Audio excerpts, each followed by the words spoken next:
And I believe in Santa Claus. And I believe in a thing called love. Just listen to the rhythm of my heart. Do you believe in life after love? No. That's why so many divorcees commit suicide. They were doing okay before Cher raised the question, but once like that little trickle of doubt has come through, right? You're like, if Cher's doubting it, if Cher can't move on from Sonny Bono, what chance do I have? What hope is there for the rest of us? Alright, let me finish this intro. I'm one of your hosts, Jonathan Cadotte, and with me as always is the quaffable Owen Adams. The quaffable. Yes, a snifter of Adams. That's right. If you are new to the show, or you've been a while since you this is a weekly, live, interactive talk show where we talk about pop culture topics from video games to movies to books to music to comic books and television and anything else that our little hearts desire. Yeah. And the whole time, you can send us messages, you can send us questions, comments, concerns, hopes, your dreams, desires. Uh-huh. You can send all that in the chat. We will look at it. And we'll get to it. So, real quick, I want to say hello to Emile DeForge. Thank you for joining. And hello, Danbury. Says, hey, I'm late. Yes, we are running a little late today. We had a series of events that delayed us. One by Owen, one by me. That's why we're running late. Pretty much. And he goes, why you only level 1, you new biscuits? Well, Yeah? a couple of reasons. Firstly, I haven't played this season with this account. And secondly, this is like my spare account anyway for streaming the show. Mm-hmm. So 2 reasons. And 3, just to throw it out there, just a general disclaimer, we're not good at this game. We do it for fun. Yeah, we don't but take also, it seriously. Also, these levels only just reset, right? Like, you could be an expert Fortnite player and then have just not played for the last few weeks and still be level 1 today if you were just getting back to it, right? No. You have an account level, and you have your season level. Oh, or I see. So it. my account level's 5. I see it there. Yeah, my account level's 8. Alright, should we get into this? I think we'll just do duos, right? Just rolling it nice and smoothly. Yeah. So Danberg says use your own account, Owen. No, Dan, this is the podcast account. There's a very specific reason for that. If I streamed from my main account for this podcast, I'd have to resync my YouTube accounts every week, which is a pain. So I have this account synced up to the Those on Biscuits YouTube channel. My other account synced up to my Owen Adams channel. And we are very proud of you for being level 94 and level 100 in the season. I'm sure That's a the lie. ladies love you. That's a lie, right? I don't care. John is proud of you. I don't give a shit. We're on the Not Biscuits channel now. I don't have to be nice to you guys. It's my new persona for the podcast. Oh, sure. Persona. Yeah, that's what we'll call that. It's my new outlook. It's, or how I like to call it, the true Owen. No.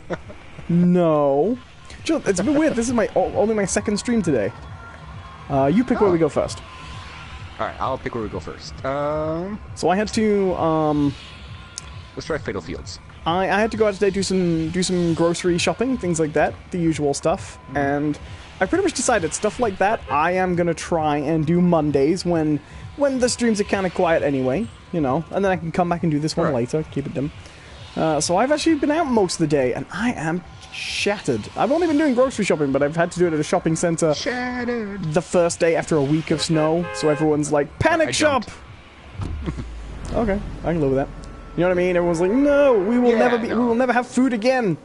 So I was out in that. I didn't even get, I would have wanted like 5 things. Like, some bread, milk, corn flakes. Some of that flaked corn I've heard so much about.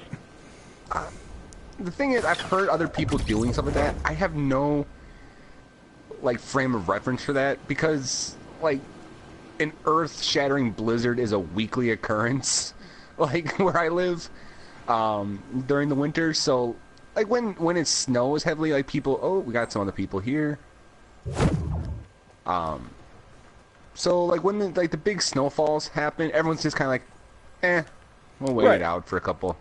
Well, here it's like, more... No one gets panicked. Like, oh no, and people don't massively panic here, but what they tend to do is they tend to stay home for a week or so. Right. So then you get a bit of a rush on when it comes back. At least I wasn't working it this year. That's nice. This is the first real heavy snow since every year. Well, I know. That's why we done the show together. Double trouble. But Toil and trouble. This is the first... Oh, crap, I can hear someone. It might be you, and it might not be. There are other people in this area. I'm up here. Oh, hey. It's the first snowfall since I left my supermarket job, and I'm very glad not to be working it. But I did have a little bit of a nice little bit of luck. I traded... I traded some stuff in. I got a new PS4 hard drive today, which is a nerve-wracking experience when you're a YouTuber who primarily works from the PS4 and has like 5 ongoing seasons of content, like five running shows. Because, yeah, I wasn't exactly gonna like format my old hard drive before discovering the new one had got in there, but I was basically moving my entire job from one hard drive to the other, which is kind of terrifying. There's people leaving the house. They are going... 165 right now. They're coming into the barn. Yeah. Shit. That went well. Let's just hide in the haystacks. So I've been meaning to pick up a new hard drive for a while. Aside from anything, like the biggest reason is literally so I don't have to reinstall Hustle Kings every 6 weeks when we decide we're playing that again. I'm gonna try to sneak up on him and get a kill. All right. Now I'm gonna watch you die.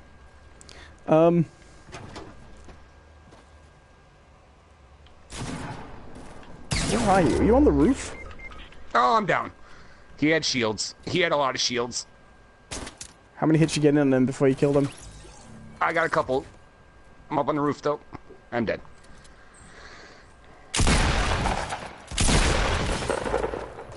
Me too.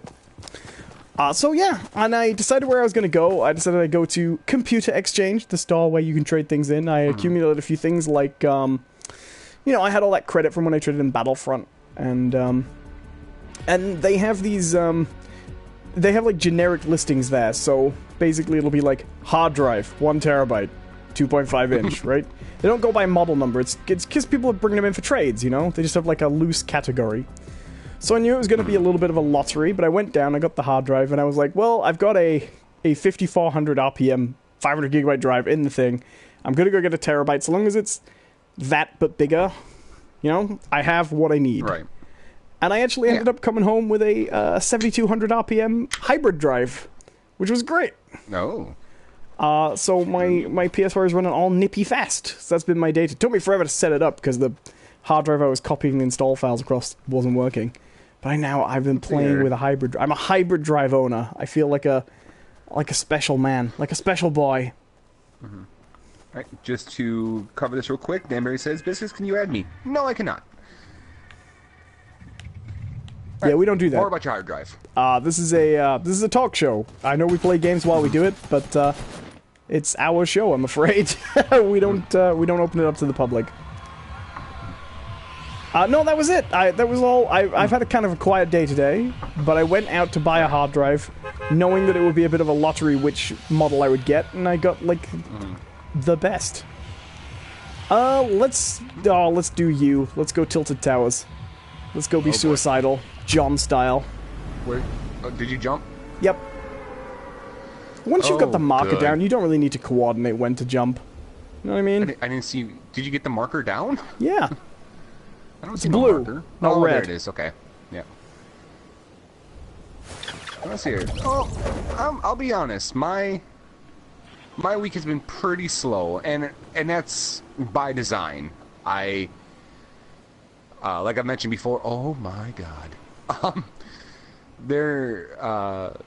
Sorry, I got distracted by the amount of people that I'm going to be landing here with. Oh shit! Shit!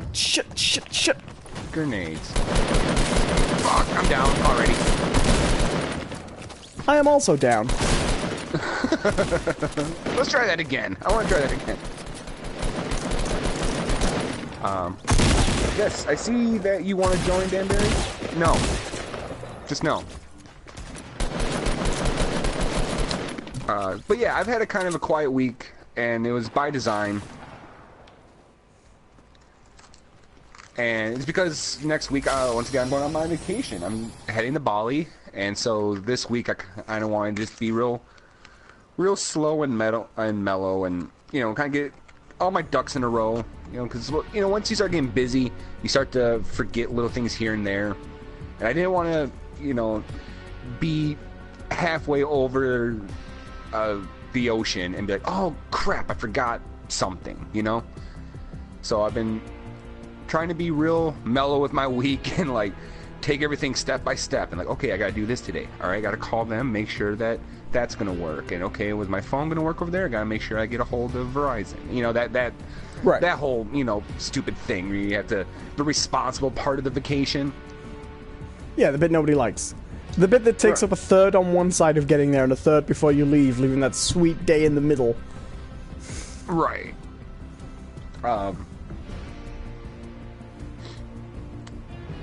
But the nice thing about it is I was actually to catch up on a game that I've been playing. That hamburger. Sorry. I beg your pardon?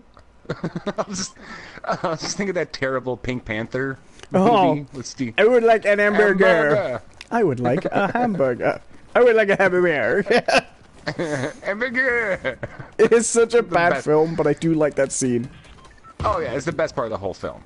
But I was able to catch up on Persona 5, which I have been neglecting a little bit. Hello, my name is Savannah. How you doing?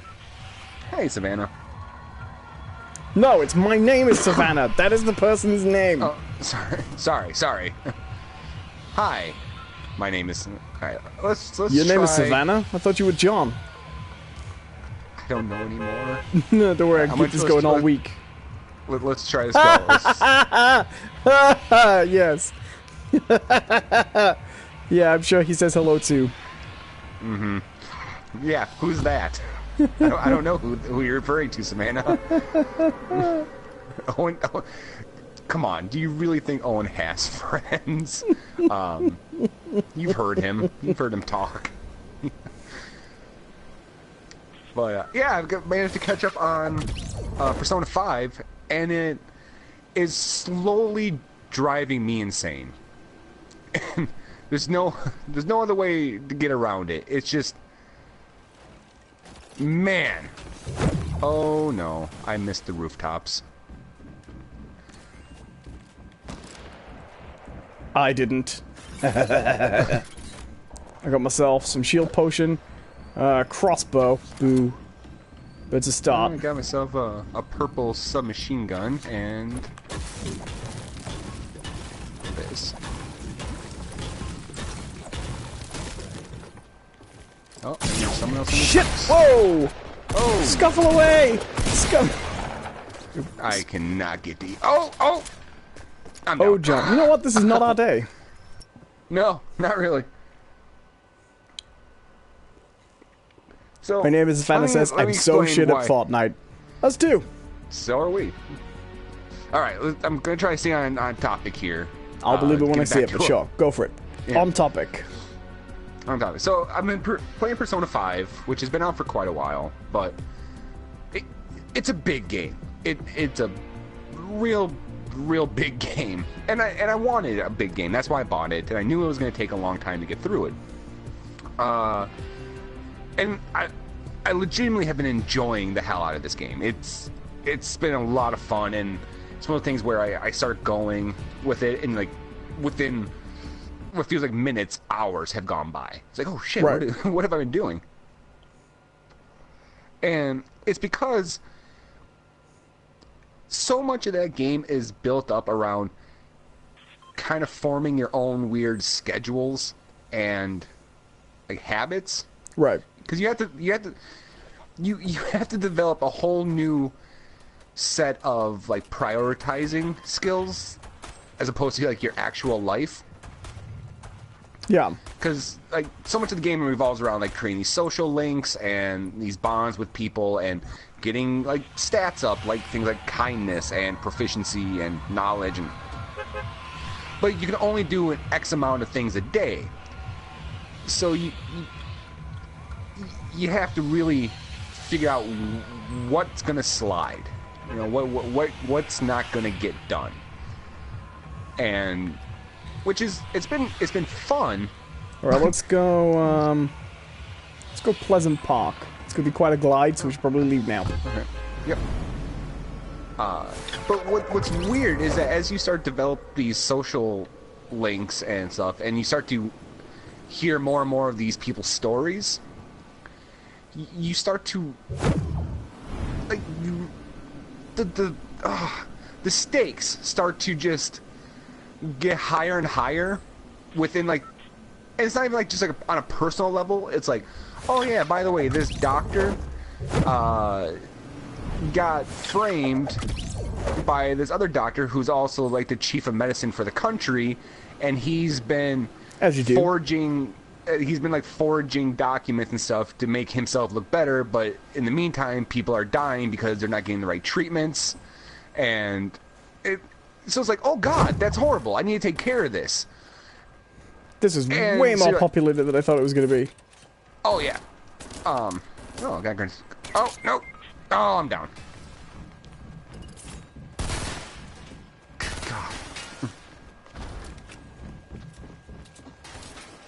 God. Well, this is a talk show, Savannah.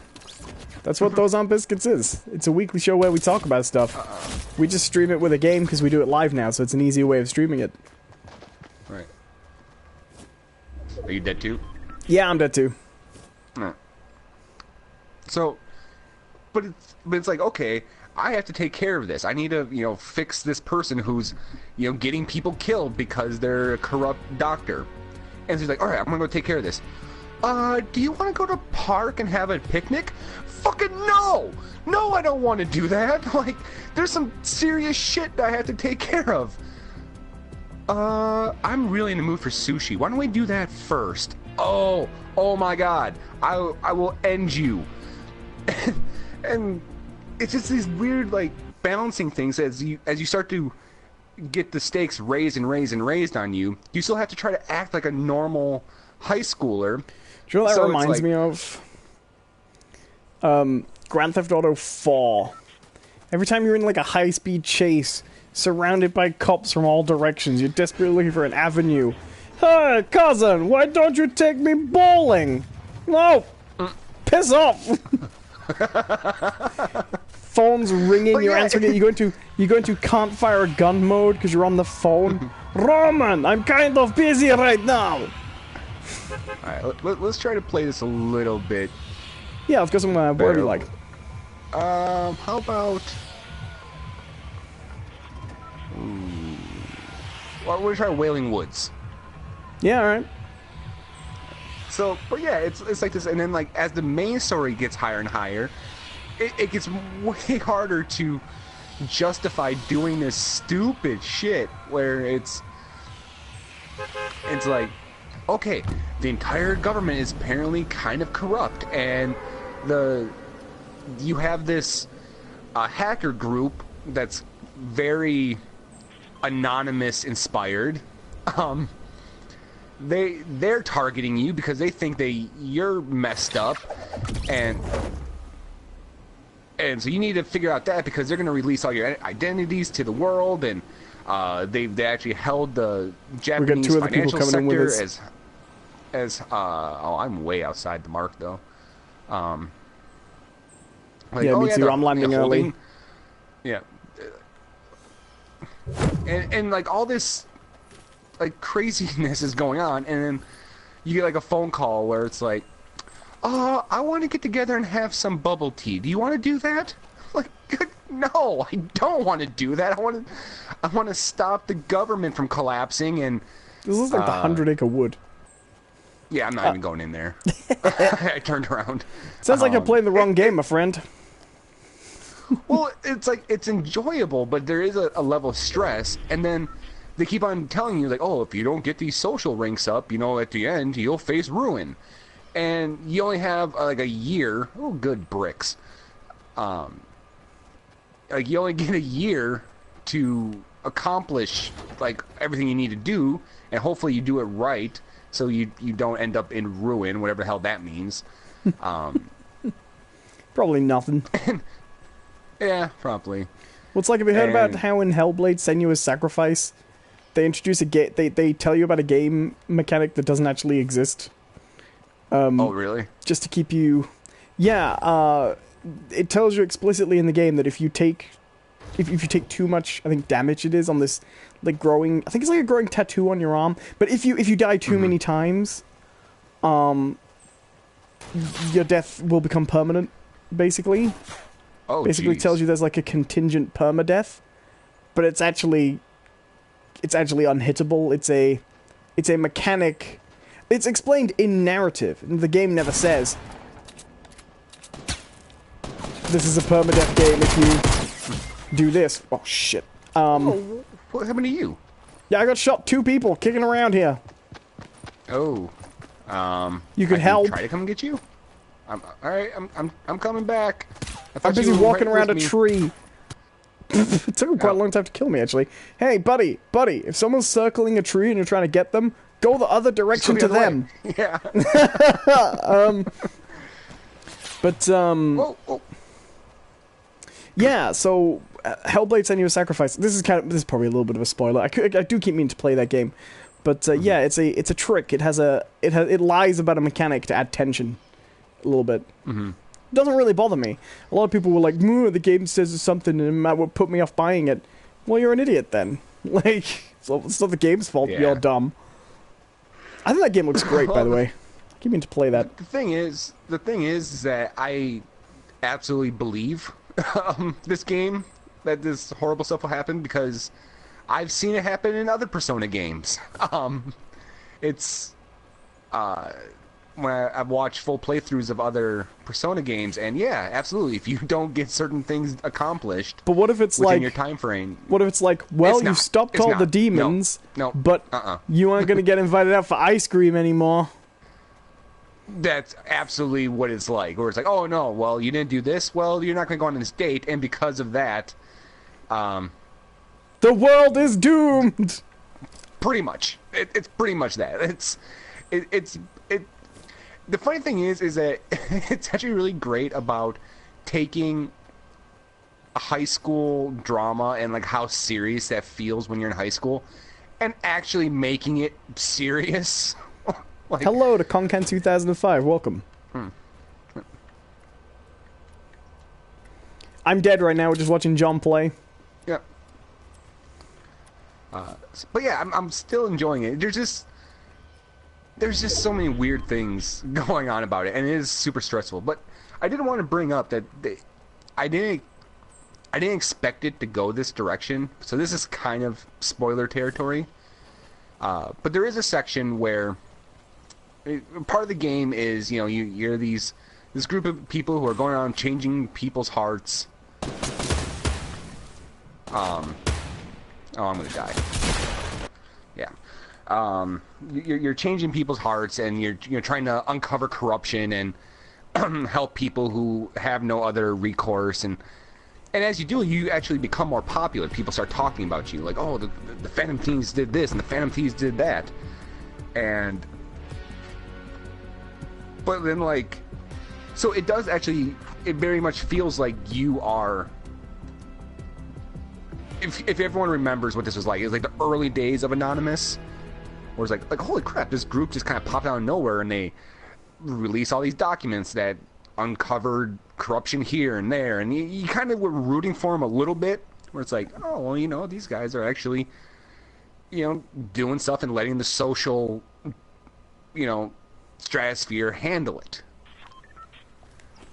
And which was kind of inspiring, and that's where you are. But then at a certain point, you actually come face to face, or you have to go up against a group that is absolutely modeled on Anonymous. It's this group called Medjed in the game, and they target you and they say that you're not actually just. You're not people who are interested in justice. You're actually interested in your own self gains, and the thing is, in the story way, you are at that point because your big thing is, oh, if we become more and more popular, we can do more. All right, let's see. I think we should go to Junk Junction behind us. So jump ASAP. Yeah. And it's kind of interesting because what I originally thought that the main intent of the game was kind of suggest that, you know, oh, I'm not going to the right place. Shit. Well done, John. Yeah. I originally thought that the whole point of the game was to kind of suggest that, you know, kids need to strike out on their own and have their own views of the world and not let, you know, adults dictate how they view the world and what they think is right and wrong. It's kind of transitioned into this sort of narrative about the ideas of social justice, of like what it means, like the thin line between doing what's right and being vindictive. Right. And it's gotten very interesting. And I'm actually quite a bit further now than that section, but I think that section was very defining for the rest of the game. Right. Because the rest of the game has very much been, you know, your group has sort of lost their way, and you gotta, you know, get things back together, and things are going not as well as they were. And yeah, it's just, it's still really fascinating. And then, you know, they do add these quite far outside. They do add a lot of these little side narratives that are deeply personal. They are and they deal with some heavy issues, you know, just things like, oh, well, this girl that you want to spend time with, she has a friend who is being suckered into this relationship, and the guy is basically stealing money from her and is becoming abusive when she doesn't give up the goods. So you need to help this girl uncover the situation, but you don't do that in the traditional, like, dungeon crawling way. You have to do it with nothing but, like, social interactions and things like that. And it's just, it's one of those things where, like, every single turn of that game, it just hits you on a different emotional level. And then, but at the same time, like, you're controlling a high school character who, and all your teammates are high school kids. So you do have these moments where it's like, oh, let's just go to the beach. And, like, well, no, like, this person's being, like, shook down by the fucking mafia. We should probably do something about this. Oh, but wouldn't ice cream be really great right now? I'm like, yeah, like, ice cream's good all the time, but the mob, come on. My friend's name is John, Savannah. Yes. You're listening to Owen and John. Yeah, my name is Jonathan Cadotte. I've been on Owen's streams before while you were watching Savannah. So I guess I'm not very memorable. Sorry. No, she said earlier that every time you're on here, you're always chatting shit. She remembers you. Yeah. But yeah, that's the kind of game. Okay, I do want to talk about, like, one weird thing that happened though that I wasn't expecting in the game. It really threw me off. Right. So I should say that the game is rated M. Right. Okay. And for Mario? Yes. Wouldn't that be great? It's rated M. It's rated M for Mochi.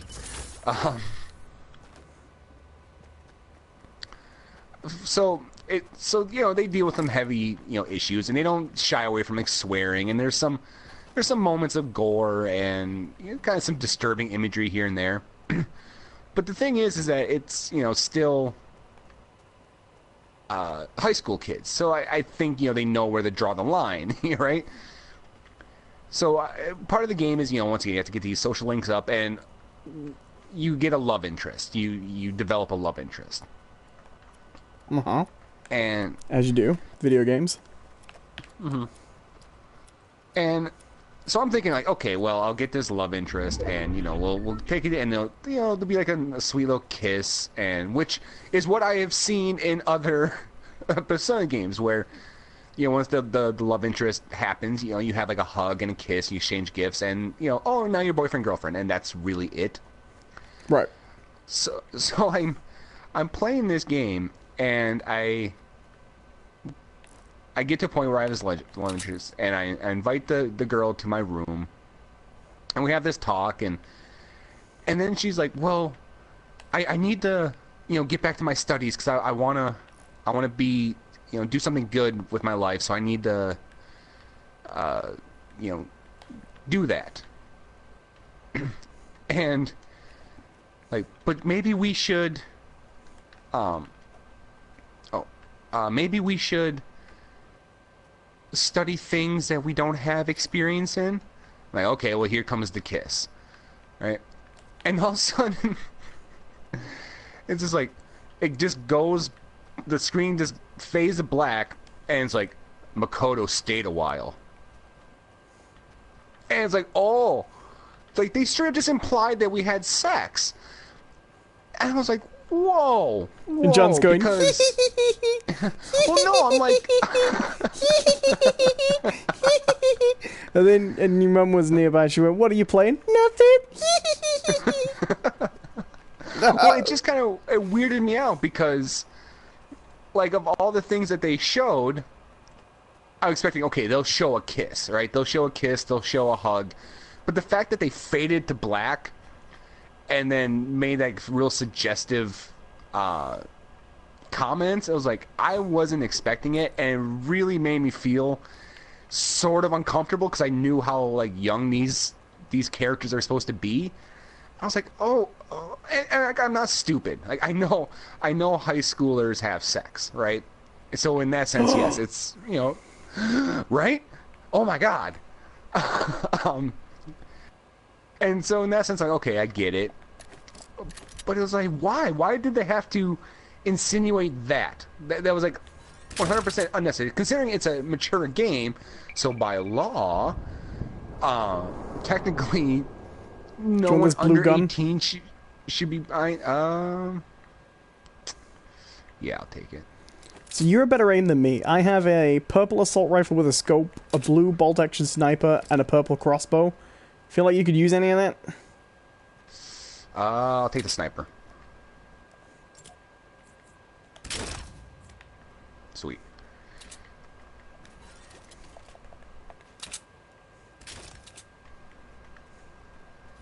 So yeah, that's kind of been my kind of experience. That's been my experience so far right now with Persona 5. I'm not done with it. Hoping to be done with it in the next couple weeks. Then I'll probably have a final wrap up on that. I didn't build this, by the way, so it's entirely possible there's someone around here. Good. I'm just going for the circle. Okie dokie. No, well, every so often, I wasn't at all interested until you started talking about it, I will say. But it does kind of make it interesting. My name is Savannah says, what is he talking about? Persona 5. Hello to Happy Halo Fish. Hello to Lose Corner. How you doing, guys? Welcome. Hit those like buttons. Let's see if we can get to 10 likes. We're at 8 right now. Playing a little bit of Fortnite again. We're talking about, John's currently talking about Persona 5, which he's been playing for a few weeks. And we're doing a little bit of Fortnite. I don't have a lot to talk about myself, so feel free to suggest topics in the chat. And, are you excited for your holiday? We talked about your holiday already, didn't we? I am really excited, but I did mention the other day, I don't know if it was on stream or not, but I am starting to get some of those pre-trip nerves, especially since, okay, if I was just like going out of state or, a few hours away, I would not be nervous at all, because there's a certain like safety net, when you're only too far away, like a day's trip away. Like if something really happens, I can call someone and be like, hey, can you come and help me out? Like I'll pay, I'll just, you have some wiggle room, right? You have some wiggle room for fuck ups. Right. I'm going well across the fucking globe. And I can't really. If something really bad happens, like okay, I guess I can go to the embassy or something and hope for the best. But like I can't call someone and be like, hey, can you come pick me up? Like, it doesn't work that way. I think we should chill out here till we know when the next circle's going to be. Sure. Tiny Bed Secret says Oscar stuff, and Happy Halofish says, have you played Wolfenstein? I've played most of them until the most recent one, which I haven't played. And I never finished, what was it called? New Order? What was the last one called before the most recent one? New New Order? Right, What's the new one called? New Colossus. Of course it is. I didn't play there was like a standalone DLC for this last one that was like the Old Blood or something. I didn't play that. Yeah, I don't remember. I like Wolfenstein. Just real quick. Yeah, just a quick wrap up. So yeah, I'm going on vacation in a few days. I'm really excited. I have a ton of stuff booked, and I'm hoping to have some really great experiences that I can share with you guys. I'm looking forward to that. I'll probably talk a lot about it on the show, but I'm thinking about doing a video of it, like a travel log sort of thing. Happy Halofish says Old Blood was the prequel. That's when it was set, but it was DLC for it started off as DLC for New Order and then went standalone.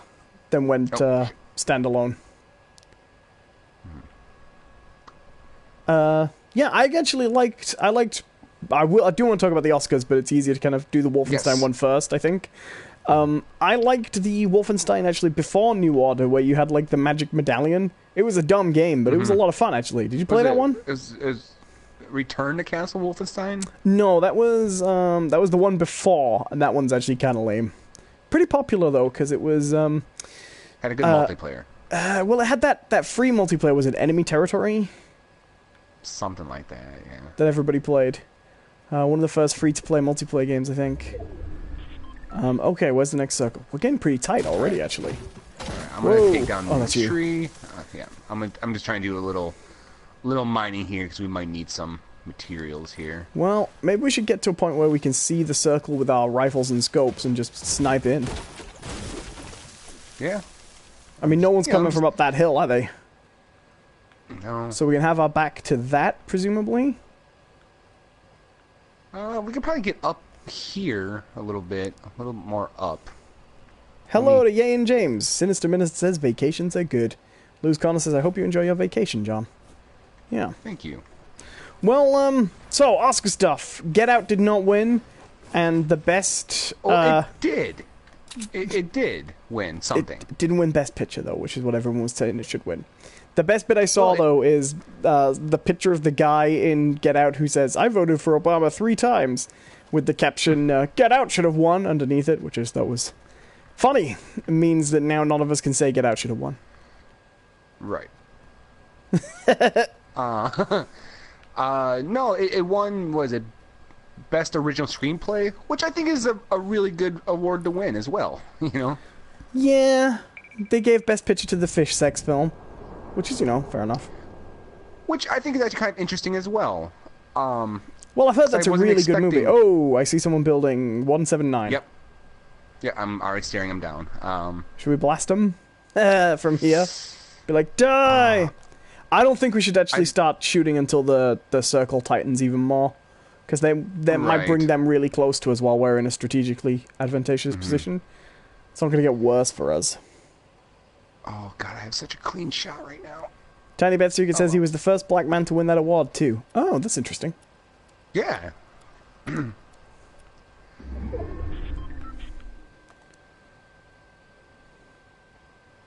Okay, what's our fastest way into this circle what's our safest way into this circle without losing our cushy spot? Hope that someone starts blasting this tower before we do. Yeah.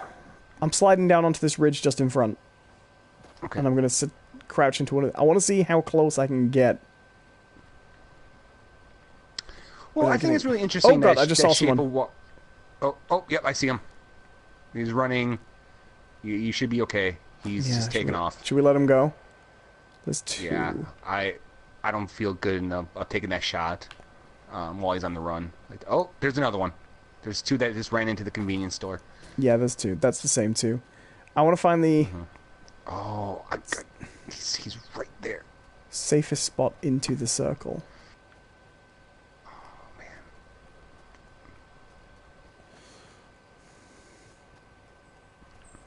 Oh, crap. I'm in the storm. I did not realize I was coming that quick. I'm in the arena. But yeah, I haven't seen Shape of Water, have you? No, I haven't. I want to. Oh, yeah, I really look forward to seeing Abe Sapien get it on. Oh, shit. I'm in here. I'm in here. I'm the... Oh! Whoa! Come to me, John Buddy. Yeah. John Buddy! Oh, crap. Oh, crap. I'm down. Shit. Fuck. Where the hell were you? Yeah, you got it right, Savannah. I did not... I thought that we were still in that moment, like, before the storm was moving in. You know, there's like those two phases where, like, the circle changes and then the storm moves in. I thought we were in the other one.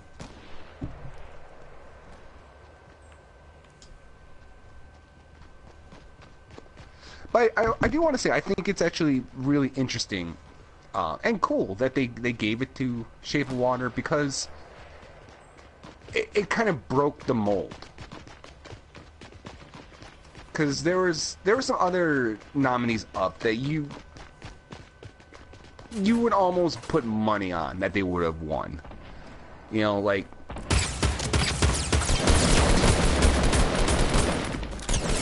things like... No! Oh, they would have to both be there, wouldn't they? Yeah. Oh, well. Things like, what was it, like the Phantom Thread? Wasn't there some... there's some war movie or something that was...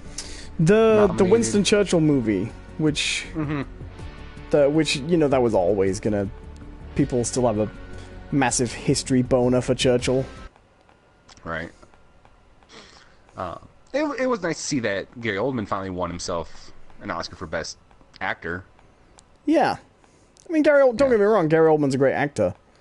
But, like, he wouldn't have won it if he wasn't playing Churchill. Do you know what I mean? It could have been the best movie of the year and he still wouldn't have won it if it wasn't. Do you know what I mean? It's Churchill that got the award. Yeah. Really. Oh yeah, I mean, it's like Daniel Day-Lewis, he won for playing Abraham Lincoln, you know? Right. But... Oh, Dunkirk as well, yeah. I thought it was cool that Shape of Water won, because it was, you know, that is a movie that isn't the typical Oscar bait, you know? It's you know, it's kind of a sci-fi film and it's quirky, from what I understand. Let's go to Lucky Landing. Let's give that a shot, huh? Sure. I did like that apparently... It just doesn't fall into the typical Oscar... No.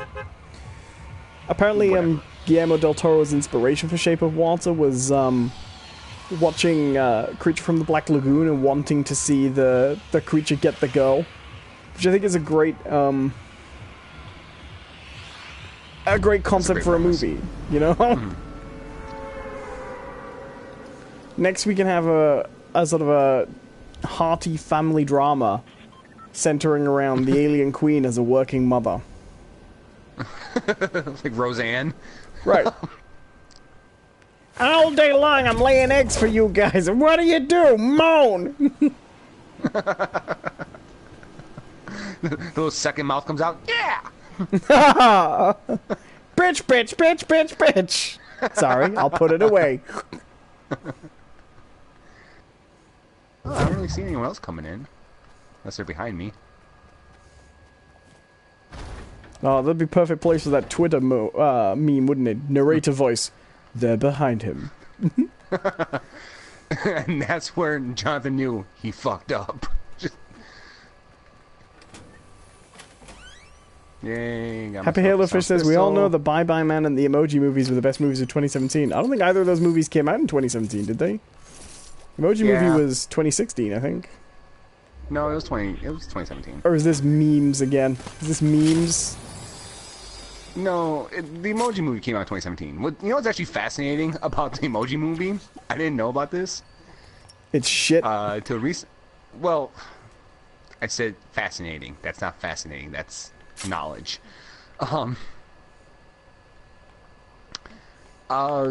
Saudi Arabia opened up its theaters for the first time in like 20 years. They finally allowed movies to be played in their theaters. The very first film that they played was the Emoji Movie. And then they closed down again. And everyone went, you know what? We weren't missing anything. Yeah, this is what Western cinema is. Okay. This is the peak, is it? The one they chose to show us. Oh, come on, not a single. Oh, hello. Not a single shield potion, huh? I call shenanigans. This wasn't lucky at all. I got 2 small. Oh, I have 4 small shield potions if you need them. You know, come to me. Yeah, I'm coming. I've already taken them as much as I can. Wait, I think I see one. There we go. There's one. I can hear a chest, but I don't know where it is.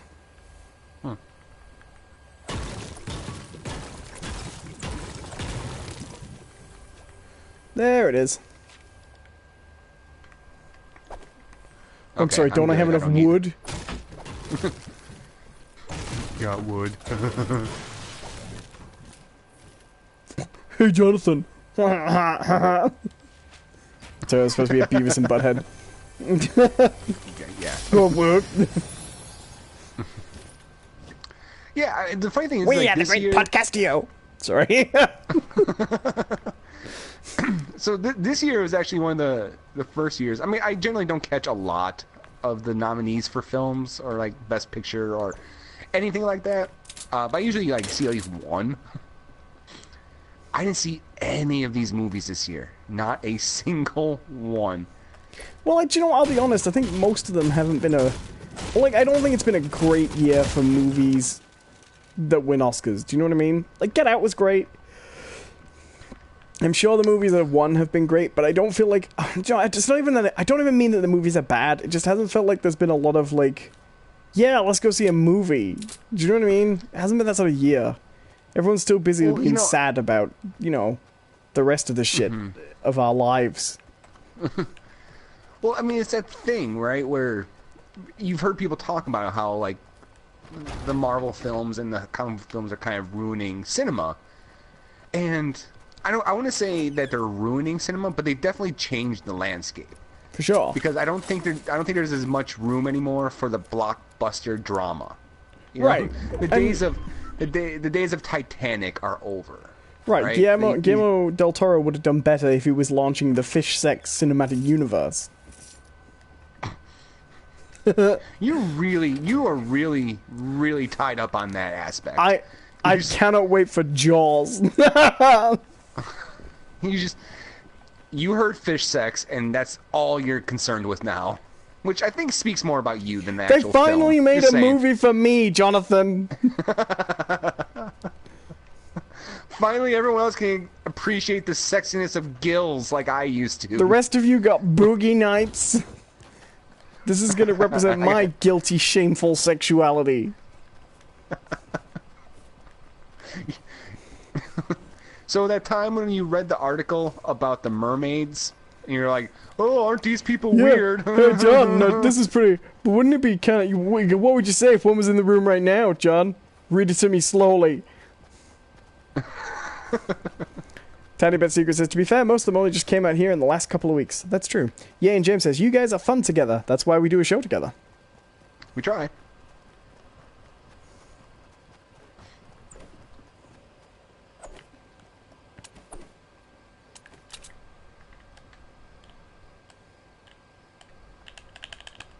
Oh, where?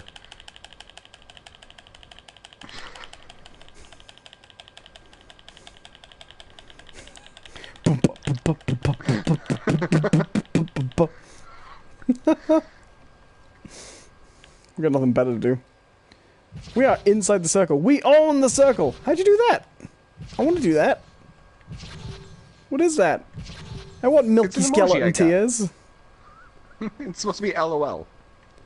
It's not. It's the skeleton crying the calcium from his bones. I'm being drained of my essence. Kill me. See you later, Savannah. Thank you very much for watching.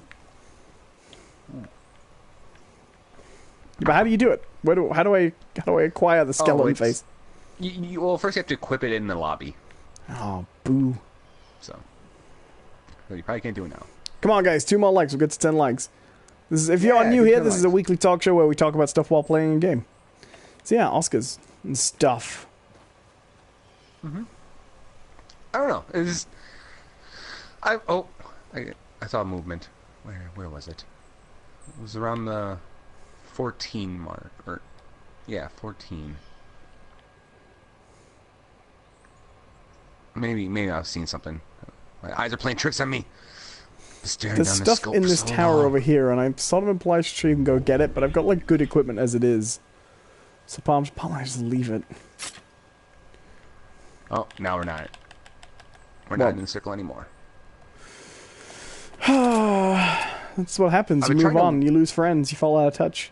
All of a sudden, the circle gets smaller and smaller. Eventually, you find there's only one person outside the circle, and it's you. It's life, John. I know. Fuck, I know. Whee! Real emotional heart-to-heart, and then just punctuated with wee. I'm gonna get in the circle here. I don't think there's anyone behind us.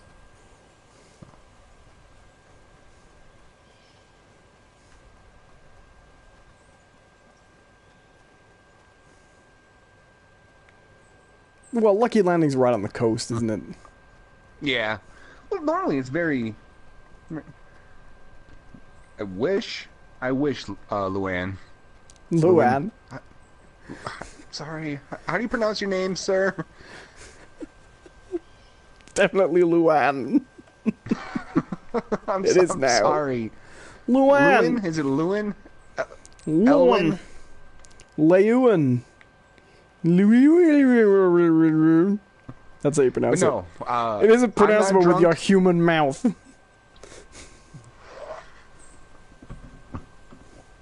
You got a Dr. Zoidberg.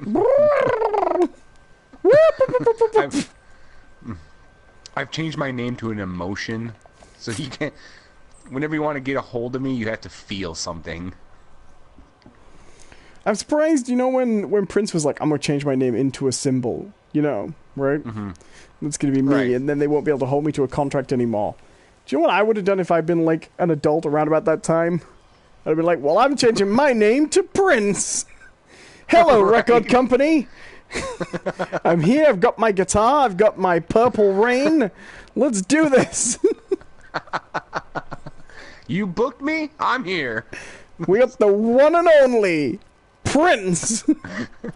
You just come on stage, you know, the stadium's just packed full. It's like, you pull out your recorder. So, do you guys know hot cross buns? I can do Prince. Do do do do do do do do do do do do do do. They told you, don't you ever come around here. Come on, Prince. Don't want to see your face, you better disappear. Come on, you guys know these words. All right. No, we don't.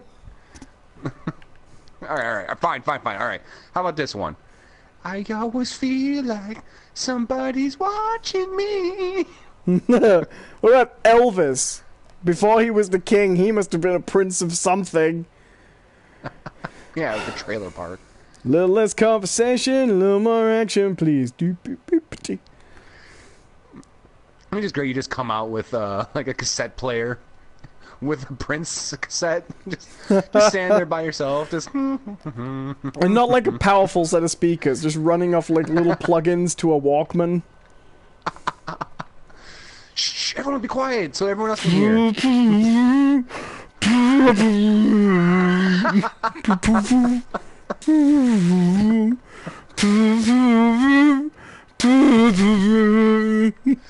Oh shit, the tape game unwind. Give me a second. Anyone got a pen? Anyone got a pen? Yeah. Got a pen? Oh, wait. I saw. Yep. What, we're looking like 3:30? Yeah. Oh, we got some shooting. I've got quite a good grenade launcher if it comes to it. Okay, well, I got a sniper rifle. But yeah, why didn't somebody do that? That's what I would have done. Oh, shit. Holy shit! Yeah, well done, John. Hey, I got him. I hit him once.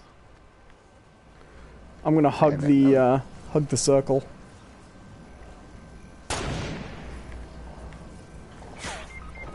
Oh, wow! Alright. Come, hold on, stay there. Stay there, stay there. Yeah. How far away were they?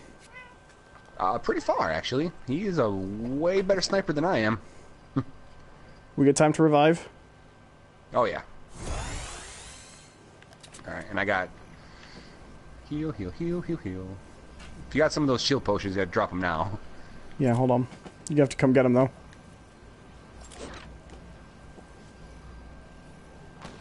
Run, John! I see him. I see him. I think they're fighting among themselves. Can't believe we survived that. No, Tuffy. Hi, Tuffy. If you want me to throw your bit, you have to bring it to me. Tuffy, like, half understands fetch. She'll bring you stuff to start a game. If you haven't played, she'll be like, hey, you remember this? We throw this around, I fetch it. I'm like, okay, great. Right? And then you throw it. Come get it. And then she chases it. And then she leaves it where it is. And she comes back and she goes, hey, let's do that again. And you're like, well, where is it? I don't know. Let's play! Yay!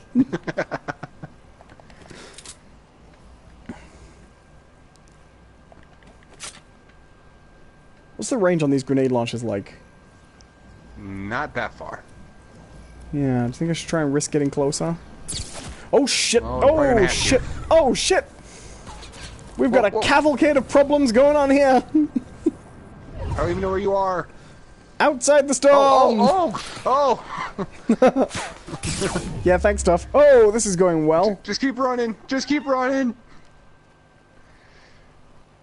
Hi, Tuffy. This is really not a good time. Just...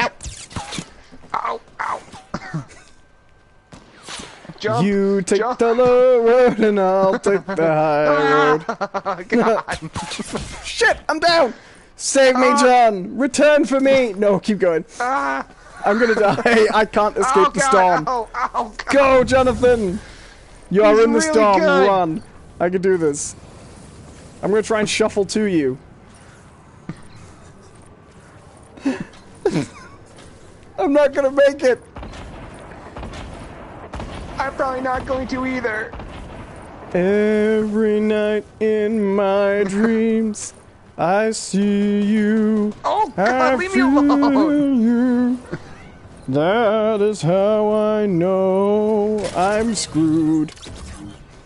Eliminated by Earl Havoc. I was killed by the storm, sir. I was killed by Super Bobo. Yeah, that went well. I was surrounded. There's so many people. Yeah, we were doing pretty well there for a little bit. Yes. Yes, James. L. James. We both died. Is it E.L. James? Is that who it is? Taking a break from her hit writing career, writing 50 Shades of Grey, to drop it into the chat. If E.L. James' book... says, if rain is purple, according to Prince, my name is Jim. Well, nice meeting you, Jim's Corner. If E.L. James's next book is about two warriors getting trapped in a storm before a... Warriors. Yeah. Mm-hmm. It's a war, isn't it? Yeah, Super Boba and the guy who killed you. Do you know what mode I would like them to add to to, do you know, in just any game, doesn't even have to be Fortnite. You know what I want in a game? I need a Thunderdome game. We need a game where you go face up against opponents in a gladiatorial arena where you can, like, climb on the cage and fly about. But it should be this as well. The final two winners have to go into the Thunderdome. Owen, it's called, like, WWE 2K18. No. Like, that game. But not with a professional wrestling license. That's terrible. Going to Dusty Depot. Alright. Hey, it's off. Once again, you have to bring it to me for the throat. Yeah, it's our lucky spot. Us. And do you know what? It is. We do actually do really well every time we land there, usually. Mm-hmm. Yeah. Coming to the loaves of bread. Center ourselves. It's been a lot worse since we learned its name. Oh yeah, I remember we used to call it the Freedom Bread, didn't we? The loaves of bread. The Freedom Bread? Yeah. Yeah, Freedom Bread. This is how you know John's an American. You know? We've had a tradition for a long time, but when he thinks back of it in the past, he remembers it as being all about freedom and not about any of the nuance or, you know, actual details of the original line. We never once called it Freedom Bread. Oh no. Oh, uh-oh. Owen! Are you feeling free now, John? Don't! Ooh, namana! Got me. Namana. Manamana. Do do do do do. Do do do do. Namana. Do do do do.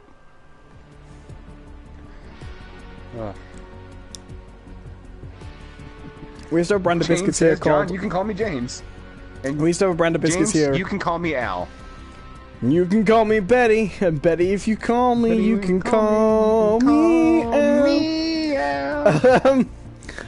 We used to have a brand of biscuits here called BNs, and they were like sandwich biscuits, you know, two biscuits with like a chocolate cream in the middle, you know?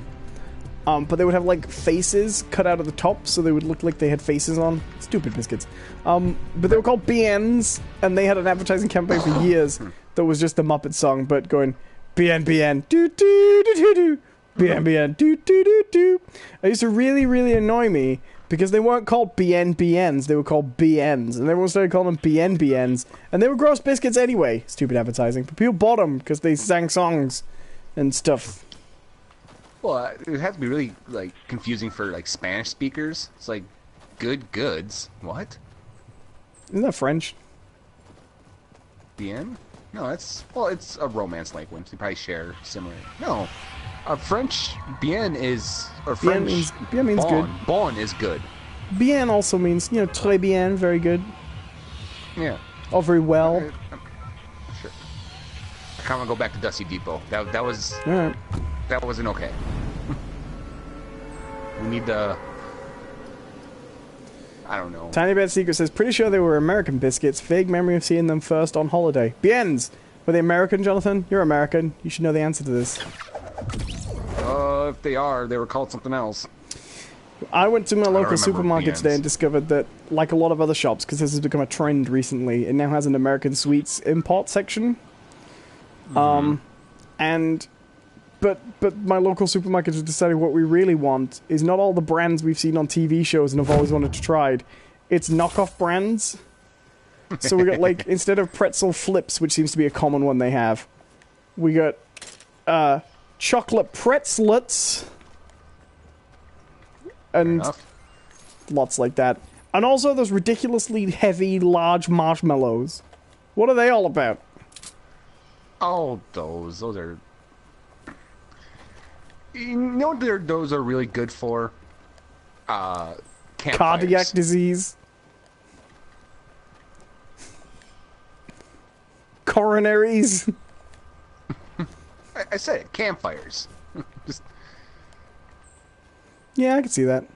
I sometimes just get when I'm bored, I'll sometimes get marshmallows on a kebab skewer and just roast one over a gas hob. Like, there we go. Oh yeah, I do that too. I just did the move for a marshmallow. It's when you realize you've got them in the cupboard and then no other like sweets in the house. You know, so you're like, I'm just gonna roast a marshmallow. I'm like, okay. Do you also get that weird suspicion that you know it's probably not true, but you ever be like, does this taste kind of gassy? No, it is. Like, that's a legit thing. I kind of like it though, right? Well, that's not normal. The problem But- is the gas hobs get, you know, hotter than a campfire because they're like concentrated gas fire cooking Right. implements. Well, you don't stick it right into the flame. No. You suspend it, but they still get hotter, and you don't get that smoky effect.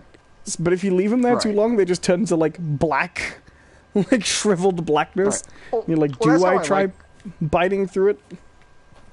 That's how I like my marshmallows, anyways. Like if I'm at a campfire. Sure, but have you noticed you really can't tell how cooked they are?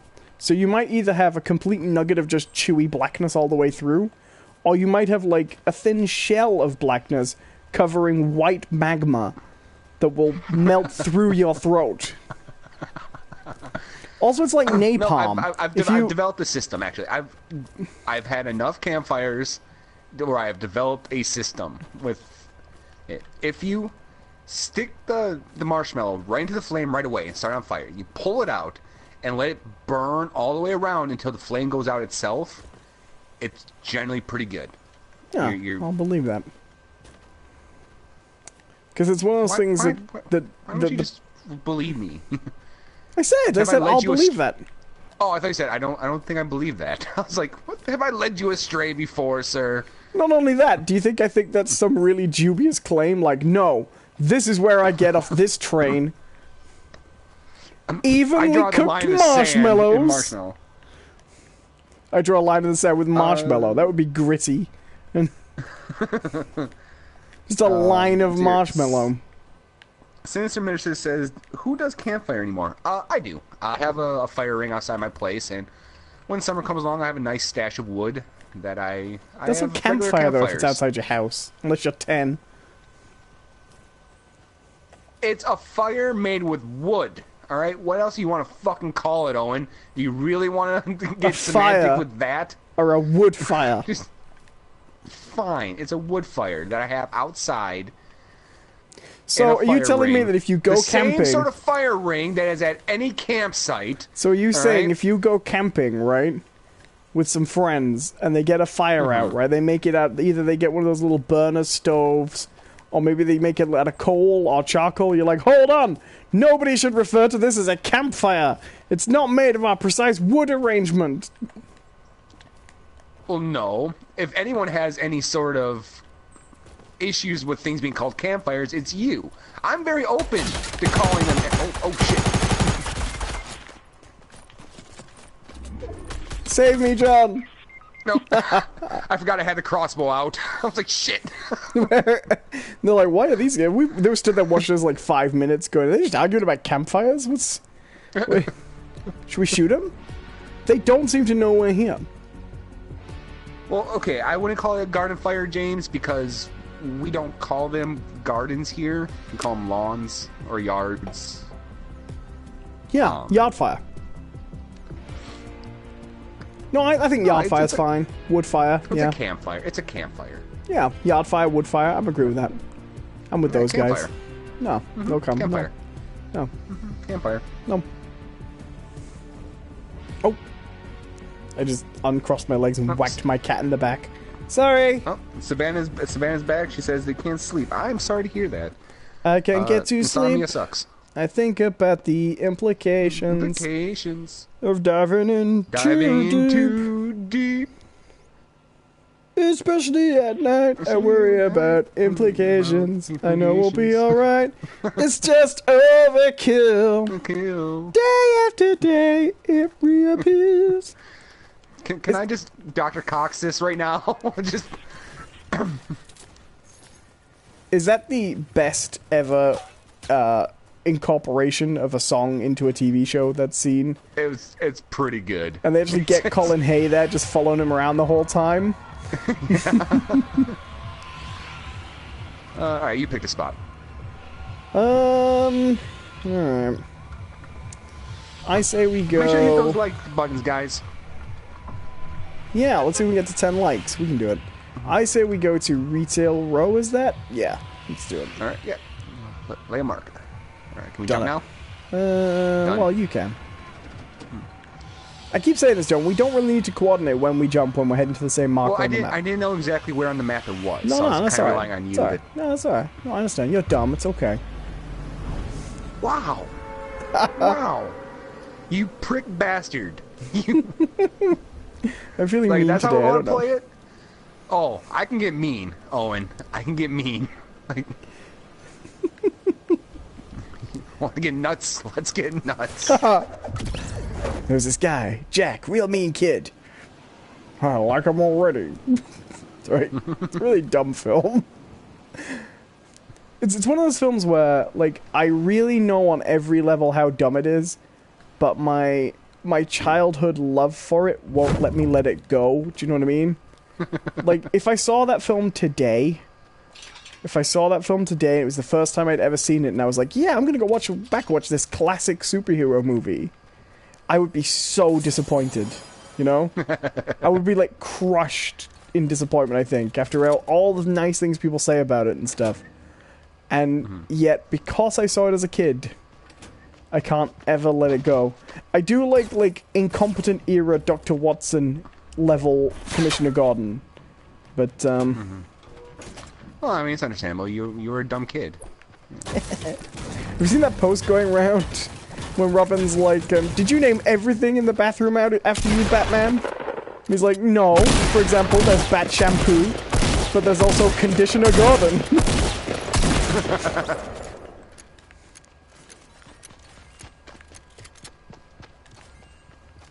This is gonna be a bad idea on my part, but I'm gonna go for it. Well, I'm hiding behind this door because I just got myself obliterated. Do you have any bandages at a safe space? I do, actually, if you want to come to me. Oh, shit! I closed the door at a technically very bad time. Had I left it open, the person would have just run behind me and I would have shot him. Kill him! He got me! Avenge me! Oh! I killed myself. You suck. I didn't think that those bounced. I thought they blew up on contact. Tiny Beth Secret says he's not going to get you that t-shirt from his holiday now. Just a keyring. The ultimate slap in the face. That's really funny. Not nothing. I'm getting him 2 king rings. Not nothing. Because nothing just means that they might still like you, but could have forgotten, right? But the keyring is, I specifically remembered to get you a shit present. And inside, just before this conversation was going, John was going, "Aw, I'm gonna love it when I get to Bali and I can get my friend Owen a lovely keyring that I'm sure he'll love for his holiday." And then when we made that joke, just inside, like, the little bluebird of his happiness died. He was like, "No." The Twitter of my happiness died. It's just the little bird of his soul. Its heart just wrenched in two. No, you know what the ultimate slap in the face is? Is getting you a gift card for a store that it's only in Bali. Yeah, but that's the one that backfires, because they're like, "No, I've got an excuse to go to Bali." And you're like, "No, you should go because it's beautiful and you're jealous." Bali, Bali, Bali, gotta spend my gift card. Alright, let's just drop now. Moist, Alright. Meyer. Moist. I quite like that. Let's just not drop now. Moist. Moist. I'm just narrating my current state, alright? Mind you, wasn't there that character, that guy on Recess whose catchphrase was tender? What? Do you remember I don't remember the main that. character of Recess, his catchphrase was tender? A tender? Yeah. I don't, oh, yeah. Recess Better than was moist. Recess was one of those long legacy of American shows with very, very central main characters that were the worst characters on the show. Like, everybody was better than... What was his name? TJ? Ah, knocked him down. Cool. Everybody was better than TJ, right? Oh, yeah. Spinelli was where it's at.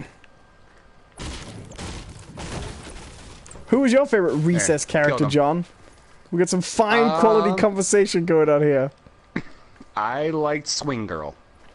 Swing Girl was great, and the episode about Swing Girl is actually really great. You know, the one where they think When she's they thought vanished? She disappeared. She went all the way around the swing. She made it all the way around. I always like King Bob quite a lot. King Bob was good. Yep. I liked the kindergartners in general. The kindergartners were great. No, I really liked that. I can't remember what his name was, but he was the real shady kid who would get them like counterfeit hall passes and shit. Oh, the spiv. Do you guys have that word, spiv? No. A spiv is during the war. Spivs were the fixers. Oh, and get over here. Yeah, I'm coming. They would get like the black market goods, you know. Mm-hmm. They would get the things no one else could get. Oh fuck! Thanks, Owen. I was running as fast as I could. It's not my fault you landed a mile away from where you told us to land. Again. I did not. I put down a marker. Yeah, and I landed on it.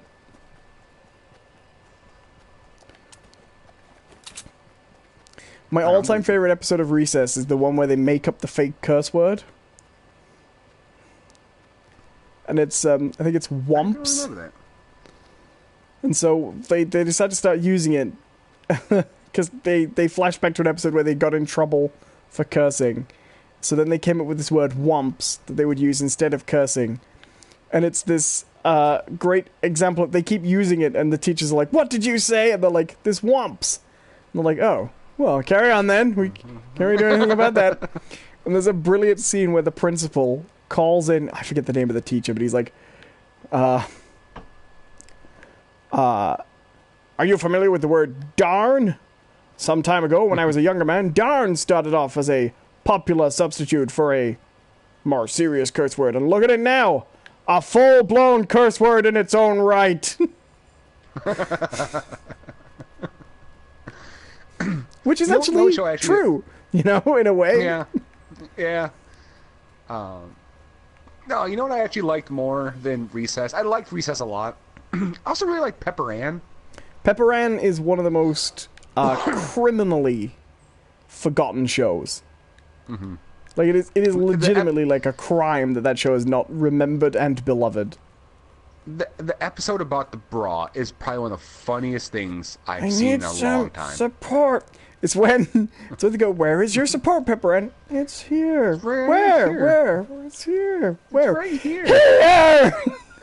She just flashes the class. It's great. There's also a great episode where Pepper Ann's mom gets called to trial. She has to be a juror. Pepper Ann's mom was the best character in the show, by the way. Yeah. She gets called, and they basically do 12 Angry Men. But the crime is that... Gosh darn. Right in front of you. Shit.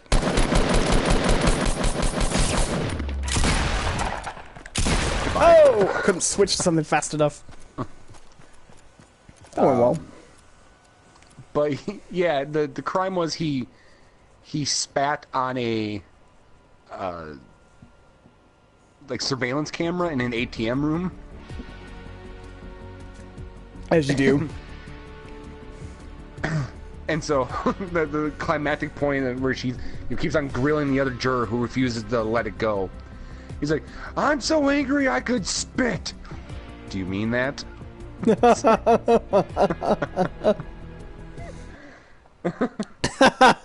That's great.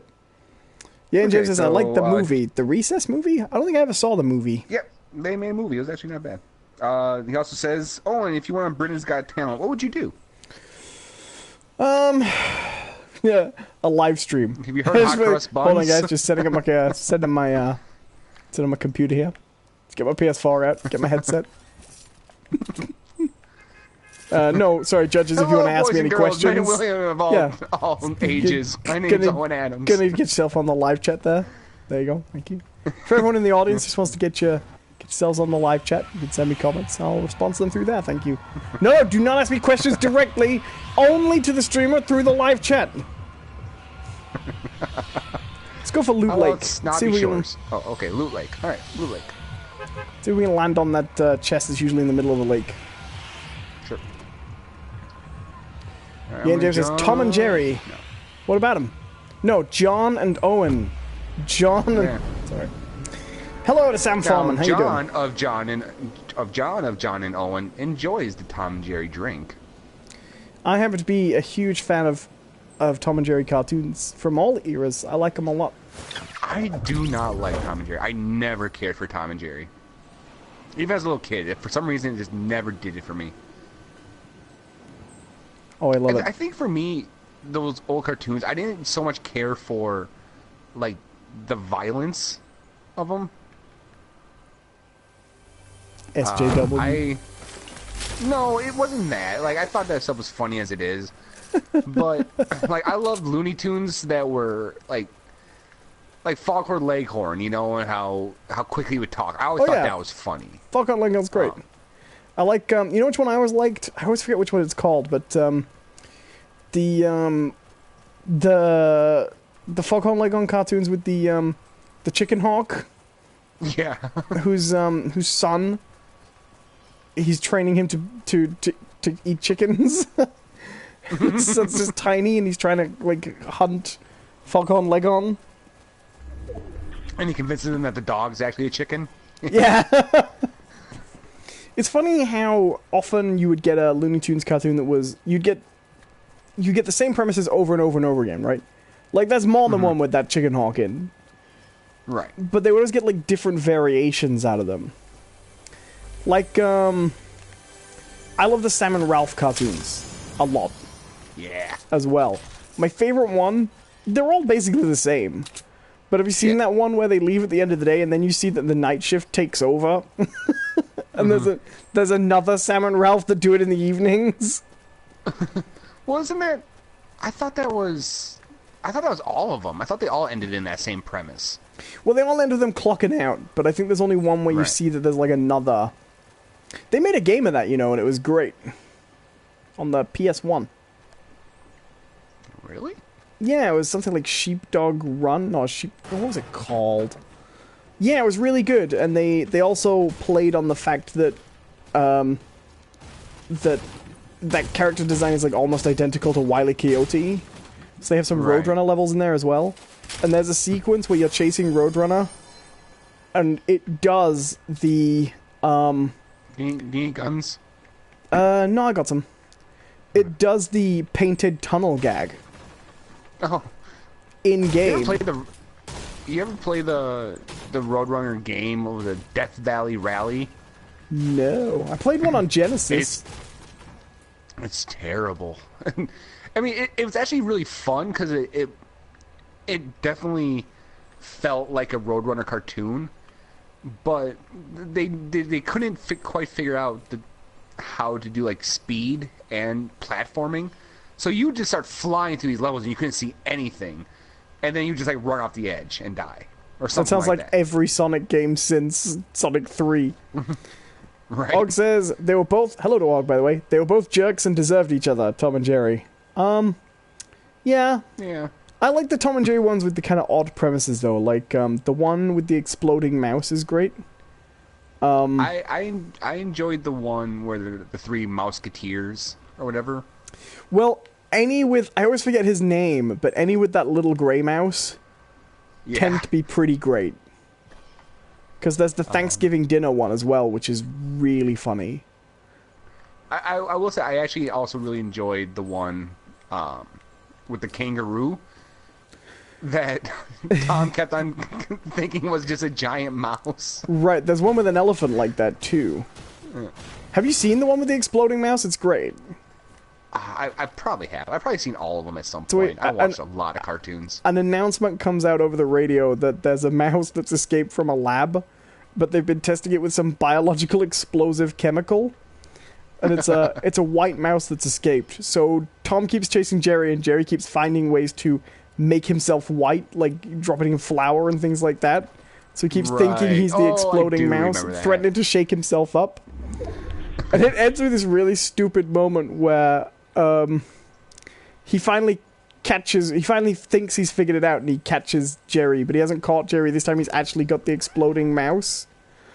And he catches him, and the little voice comes on the radio that says, "Yeah, further to previous announcements, we want to inform you we've had word from the Scientific Communications Lab, and they've revealed that the escape mouse is not at risk of exploding." So he grabs it, it just blows up.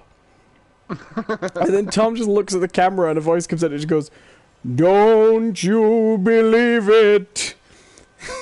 It's just really funny. Tiny Beth Secret says, "Oh, the duck. The duck is my favorite Tom and Jerry character. He is not in enough Tom and Jerry cartoons. The episode where he hatches out of his egg and imprints on Tom and believes Tom is his mother. And then Tom's trying to, while he believes he's his mother, Tom's trying to eat him. And there's a scene where he starts putting him to bed in a little pie tin with pastry and, and pie filling." And he eventually figures it out. He goes, "If my mama wants to eat me, then my mama's gonna eat me." Starts pouring pepper on himself.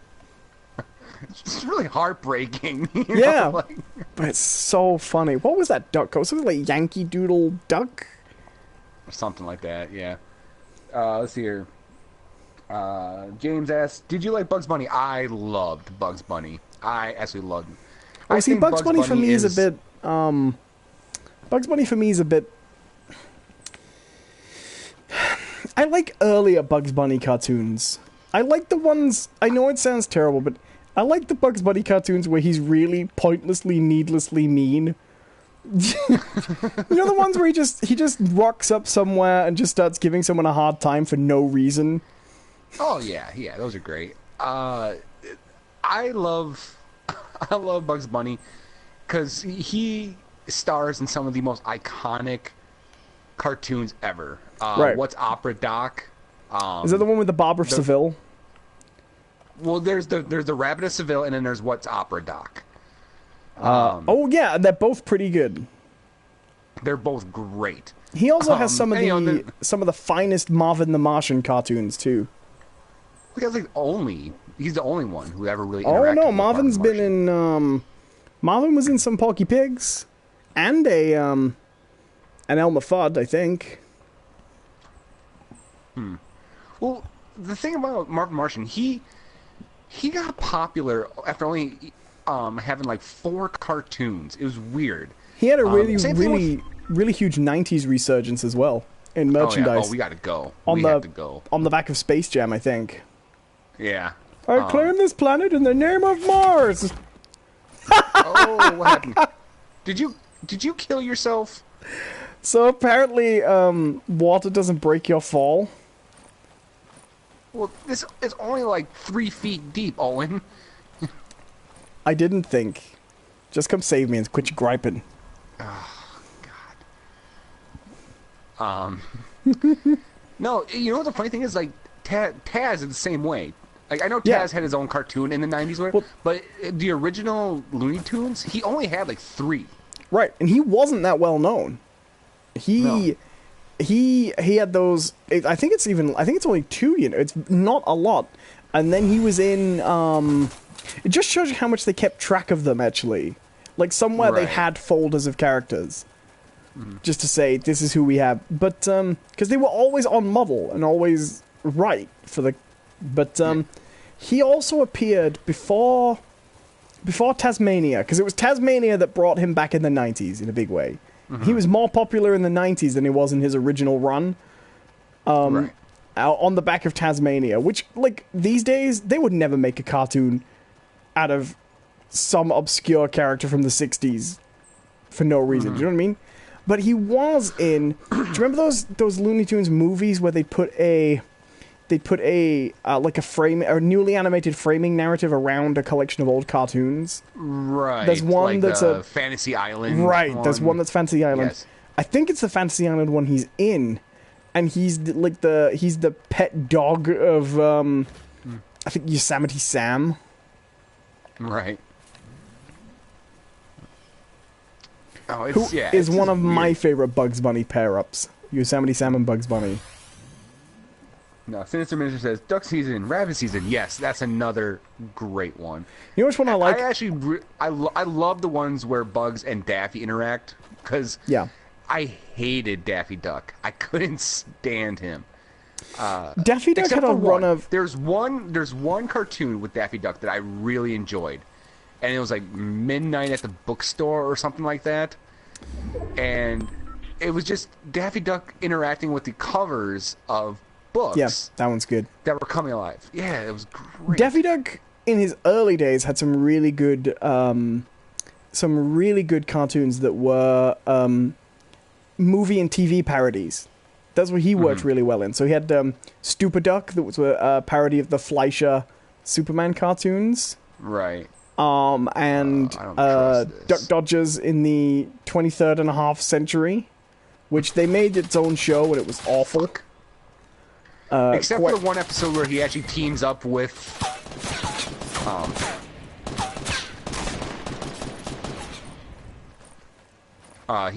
Green Lantern. Yeah. That one's great. That show is not great, but that one is great. The storm's closing in, John. I'm gonna have to probably leave you all behind. No, come revive me! No! Yep, I'm out. Oh, Jonathan. Holy shit, this thing came in fast. Jonathan Cadotte. He'll save the children, but not the Owen children. Or, British children. It works.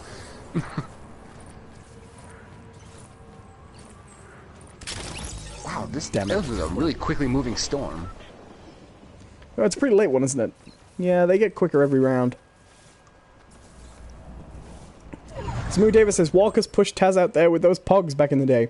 Yeah, but they didn't just have Taz on. But Taz was huge in the 90s prior to that. He had a really big resurgence that basically came out of... I think they wanted to make a Looney Tunes cartoon a little bit, but I think they didn't want to use any famous characters for that. I think he was deliberately picked because he was obscure. And then it was great. I mean, Tasmania was a good show as well. Mm-hmm. Not like, I don't think anybody remembers it today. I don't even think it gets reruns, right? But, oh, shit, people, leave me alone. For example, a lot of people younger than us in the chat, how many people remember Tasmania? The show. Not the character, but the show Tasmania. Not the country either. Great theme song, you know? Come to Tasmania. We had good good theme songs when we were kids, you know what I mean? Oh, yeah.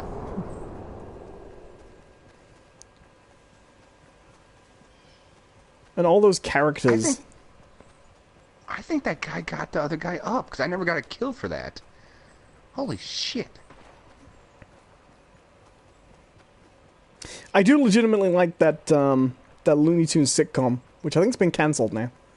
But that was a great show. Yeah, that was pretty good. I remember there was one episode I laughed. I don't know why I laughed, but it was Bugs was trying to date Lola, and he got the impression that she really liked bad boys. So there's one episode where he just shows up under her window with a Harley, just revving the engine, and she looks out, and he just, one finger at her, just, and then points at the seat of the Harley, just, I was just like, that's fucking funny. Because I've seen shit like that happen, like, in real life. Right. And I mean, the cartoon sitcom has been tried before, but rarely does it work. Right. Do you know what cartoon I liked a lot that I think hasn't been remembered fondly enough? Is Eek the Cat. Eek the Cat wasn't great, though. Oh, I loved Eek the Cat. Eek the Cat has my favorite ever Star Trek parody. They do all the, like, there's one where I think he's having, like, a nightmare in it, but it's basically, they're all the cast of Star Trek, right? You know, Eek the Cat. Right, I think I remember that, actually. But it's full of, like, the dumbest jokes, all the classic Star Trek jokes, but done in kind of different ways. Like, Spock was Mr. Sock, and he was a sock puppet. He would just walk around, and They land on the planet, and he's like, Captain, according to my weird device, it says we should walk 35 feet over there, where we'll arrive at a town and be greeted by the locals. And they do the red, the red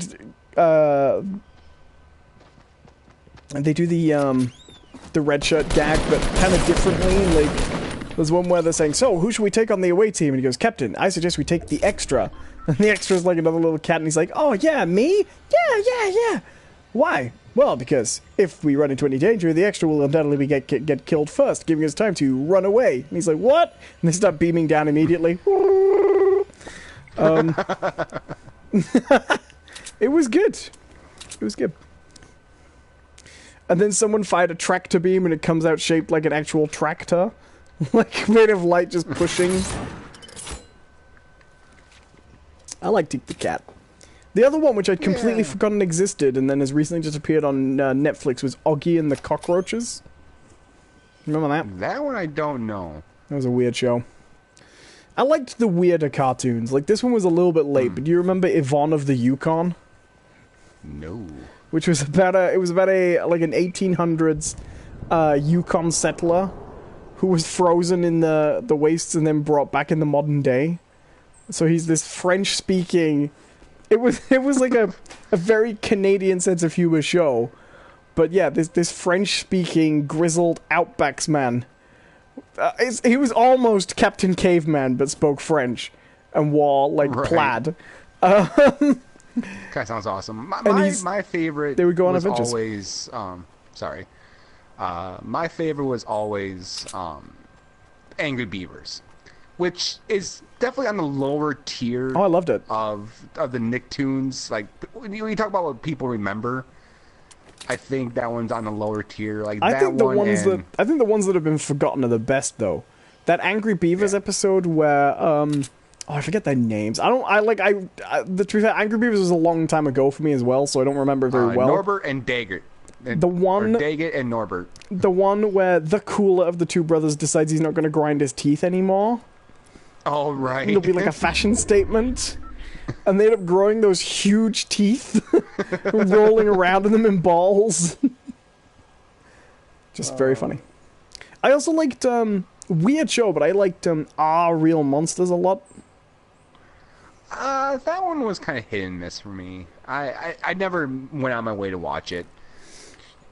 Bump in the Night I liked as well. Oh, I remember Bump in the Night. The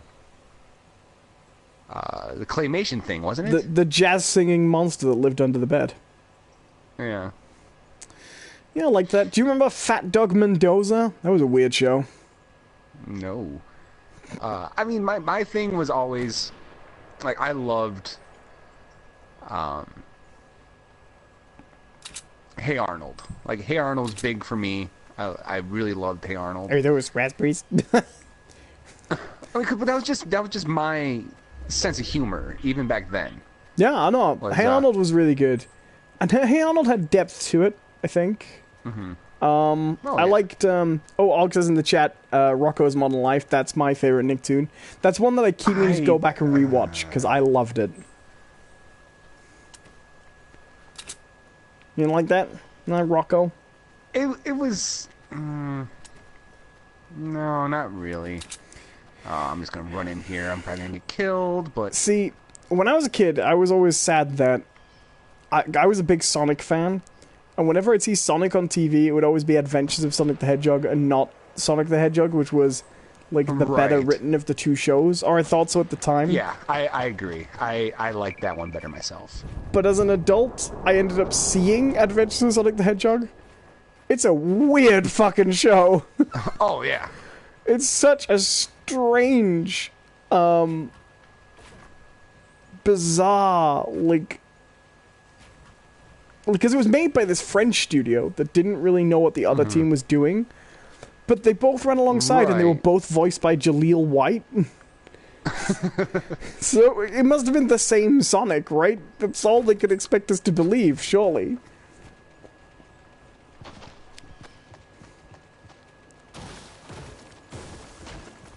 Nuke him! Shoot the shit out of him! No, no, they're gonna kill each other, and I'm gonna clean up. Alright, fair enough. Yeah, I liked that. I'm trying to think what other cartoons I liked.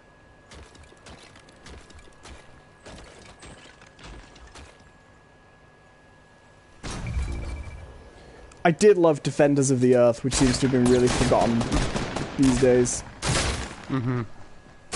As well as, do you remember that really gritty, very disturbing art show where the Phantom was in the future? Yes. Oh, that was like done by the Aeon Flux people, wasn't it? It certainly looked like it. It looked like 80s cartoon comics.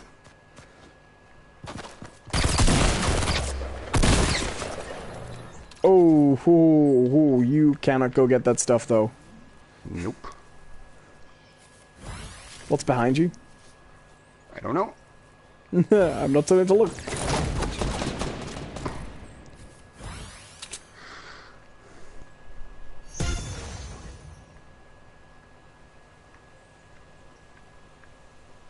Oh my god, you could actually probably escape over that side a little bit if it wasn't too far down.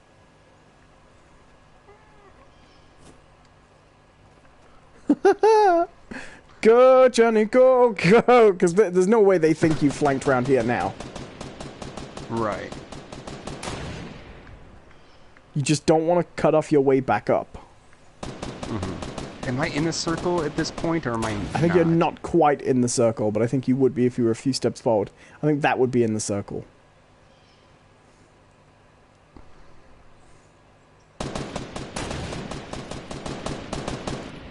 Oh, this is so dumb. I'm gonna get myself killed by doing You are this. now right in the middle of the circle, which is hilarious. Well, he's just jump padded outside of the storm.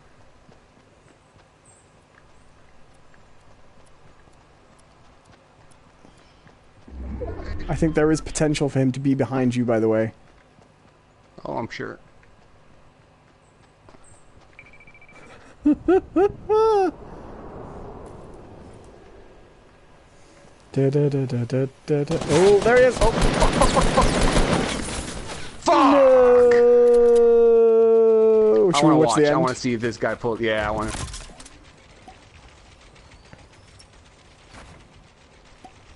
Oh yeah, then we had this guy. Just shoot out the floor.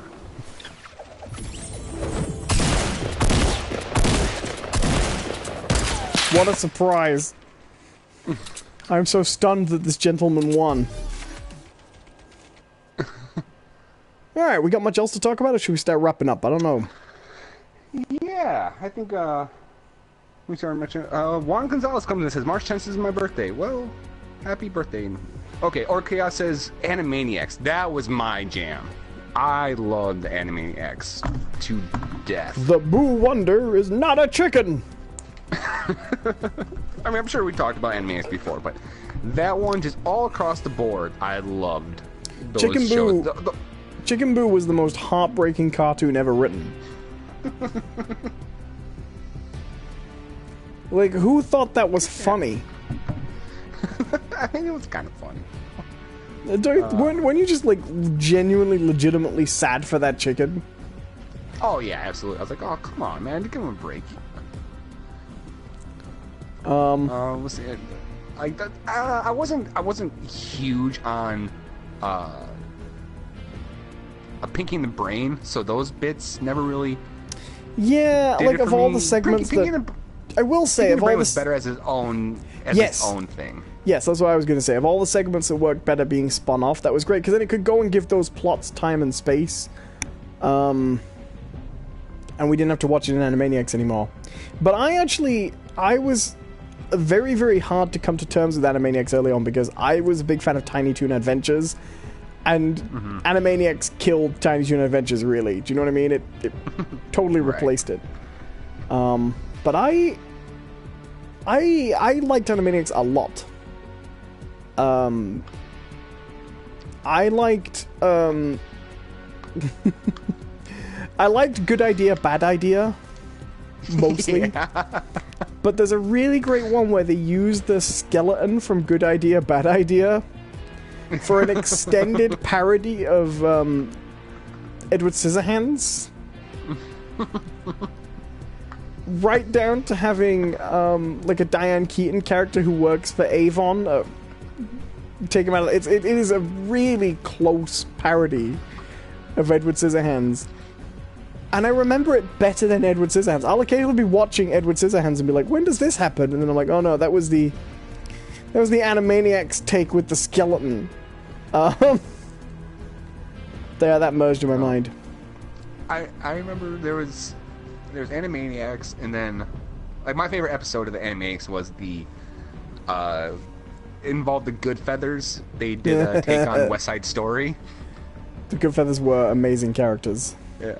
But there was another one of those WB shows that came out, and it definitely did not have the same reception that I think a lot of them. It was called Hysteria. Yeah, I remember that. Pretty much went out and died. Yeah, but I remember really enjoying it. And I remember what I liked about it is it was still back in the time where there was still kind of like harmless offensism, you know?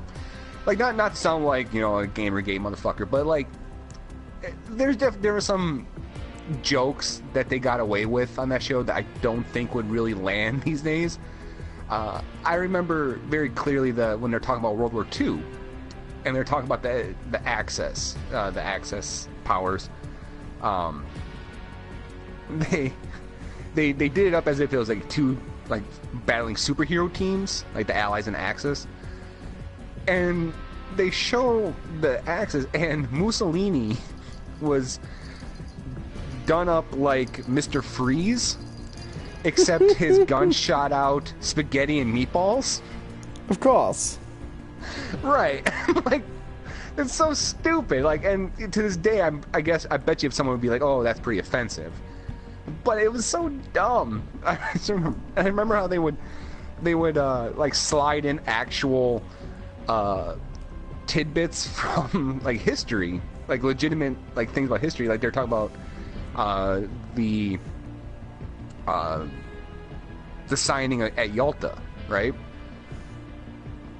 Or that real famous pictures taken of Stalin and Churchill and Franklin, and they're discussing about what was actually on that treaty and how that signing of that treaty basically gave the Soviet Union free reign to start snatching up countries as part of the Soviet bloc.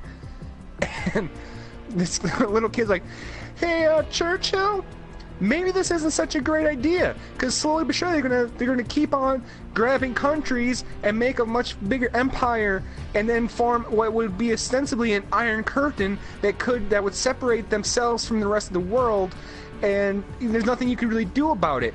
And Churchill's like, it's fine. He's just like drunk. See, we had a show a little bit like that here recently, but a live-action show, Horrible Histories, based on the Horrible Histories books. But it was like a sketch show, and quite a well-written sketch show, too.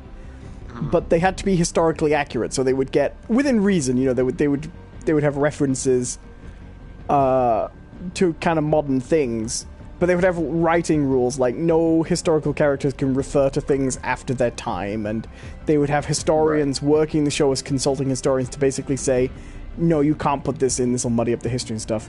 But other than that, it was a children's show, it was on children's TV, but it was produced by teams that write and produce high-quality sketch shows for adults.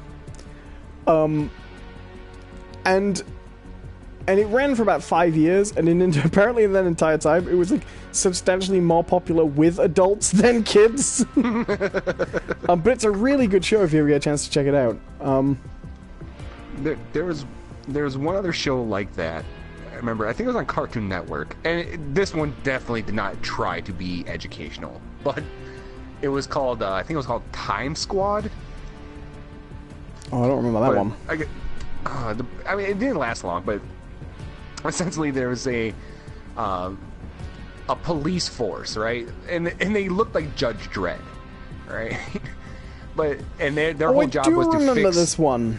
Yeah, they would fix like anomalies in time. Each of the characters, there was like a take on a different time traveler. So there's like that kid from Peabody and Mr. Sherman, sort of. Right. Yeah. That was a good show. And but remember the one that always made me laugh was the one where they talk about the Revolutionary War, right? And they were like, "Oh, there's an anomaly. Like for some reason the Revolutionary War is not going to happen. You know, the American Revolution." And so they go and figure out why, and it's that all the founding fathers are just these, for lack of a better word, these British dandies. And you're just like, oh, they're all sitting around drinking tea all day, and they're all real foppish. They have, you know, their wigs on, and they're just being like that. And it's funny because the robot was that character, like outside of that episode. The robot, there's three of them. There's the cop, the robot, and the kid. And the robot was always this very polite, wanted to be more cultured and everything like that, and always getting upset at everything else. And so he joins right in. He's like, no, this is great. We're just going to do this. And so he's having tea parties. They're making little finger sandwiches and watercress sandwiches and having a good time. And the other two are trying to figure out, like, okay, well, what do we got to do to make the Revolutionary War happen? And the kid works it out that the source of all the foppishness was the tea. That the reason that they were all dandies was because they were drinking tea. So he's like, I got an idea. They kick open the door of this little posh, you know, sitting room, and they just have like these two big carafes full of coffee. It's like, hey, why don't you try this? And so they all try the coffee, and they turn into these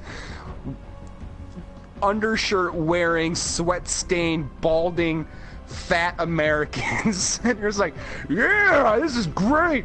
Woo, yeah, let's go, let's do something, let's wreck something. And they're like, oh no, why don't we throw all these crazy teen to the harbor? Yeah, let's go. Woo. I'll tell you a show I liked that I think has never really got its due, but I always think it's a shame it was tampered with. I actually really like Freakazoid. Oh, Freakazoid is great. But Screamo-Vision, that is the funniest episode. Originally, it was supposed to be much more serious, if you know what I mean. It was supposed to land, because Bruce Timm worked on that show, and it was actually supposed to be a little bit closer to Batman the Animated Series. Not a lot. It was supposed to be funny, but it was supposed to be more like that goofy pilot episode that comes across a bit seriously for a while, you know. Freakazoid just has some of those memorable jokes ever, though. My favorite one is when it all wraps up and they go, come on, let's get out of here. I want to go see Babeheart. It's about a cute little pig that fights the British. It always makes me laugh. I always love the Screamo-Vision one. Yeah. Where it's just like, this episode is filled in Screamo-Vision. At certain points of the episode, we will inform you when you need to scream. And it'll be really, like, not real scary things. It's like the villain would pop up, also it's like, scream. And they would cut away to, like, stock footage from, like, B movies of people like, ah! Lou's Corner says, how are you guys at Not Biscuits? We're doing good. I think let's just wrap up, huh? Yeah, sure. You good? Alright. Yeah, we're wrapping up here. Thank you all for watching this episode of Those Aren't Biscuits. Quick public service announcement. There will probably not be, well, there for sure won't be an episode next week. And that's what he thinks. I'll probably just say, well, hey, if you want to do an episode without me, go nuts. But, okay, I will not be present for any episodes for the next 2 weeks. Because of my vacation, and then probably, I don't know. I'll keep in touch with Owen, and I'll probably 1 week for the vacation, and another week for just generally being a failure. Yeah, you know. I mean, if that's the case, we would never have a show. Always a failure. But so yeah, but if we were playing Kung Fu Panda, he'd be there. But yeah, just make sure you guys like and subscribe, and click that bell for notifications, and you'll know when we're having a show. I hate you. I know. But thank you all for watching. This has been Those Aren't Biscuits. I have been Jonathan Cadotte, and he has been Owen Adams. Where can they find you, Owen? By going to my YouTube channel, youtube.com/Owen Adams. It's good. Yeah, and you can follow me on Twitter, which is @JohnCPerson. Otherwise, all my content that I've been doing has been on this channel right here. So if you like and subscribe to this channel, you get my stuff. Simple as that. So yeah, until next time, have a good one. Bye!